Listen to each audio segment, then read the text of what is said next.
Au Centre international de Valbonne, nous avons installé un rucher école, mais depuis plusieurs années, malheureusement, les abeilles sont en danger à cause du varroa, un parasite, du frelon asiatique et de plusieurs pesticides.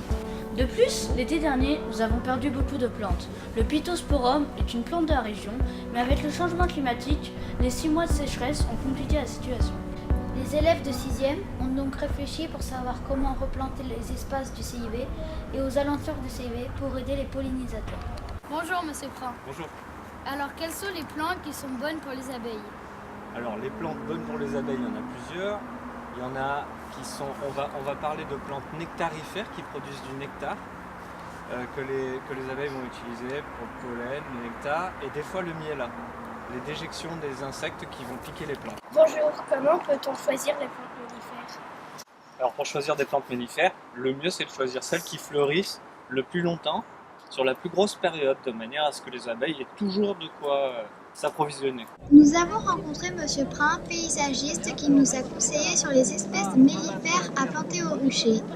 Monsieur Bauche, jardinier au CIV, nous a expliqué les différentes techniques d'arrosage. Une fois les plantes mellifères choisies, nous avons passé une matinée à réaliser des plantations dans et autour du rucher. Les plantes choisies sont bien adaptées au climat. Nous avons en même temps installé l'arrosage automatique. Les élèves ont décidé de réaliser un site internet. On va planter cette plante ici. Donc d'abord on va prendre le terreau, on va en mettre un peu, puis on va mettre la plante dessus et tout autour on va mettre du terreau pour ensuite reboucher le trou.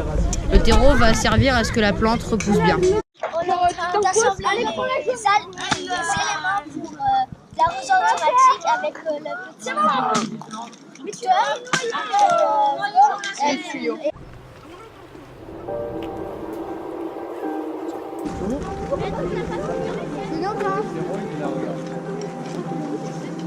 Le site s'appelle Choisir des plantes mellifères à Valbonne-Sophie Antipolis.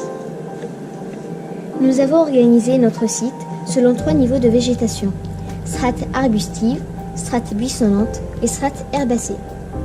Pour chaque strate, nous avons répertorié les végétaux les plus intéressants et pour chacun, nous avons réalisé une fiche informative.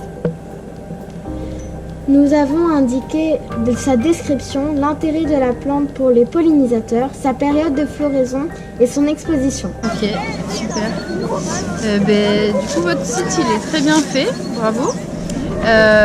Après, je pourrais éventuellement vous conseiller de mettre les plantes, à quel pollinisateur ça pourrait correspondre.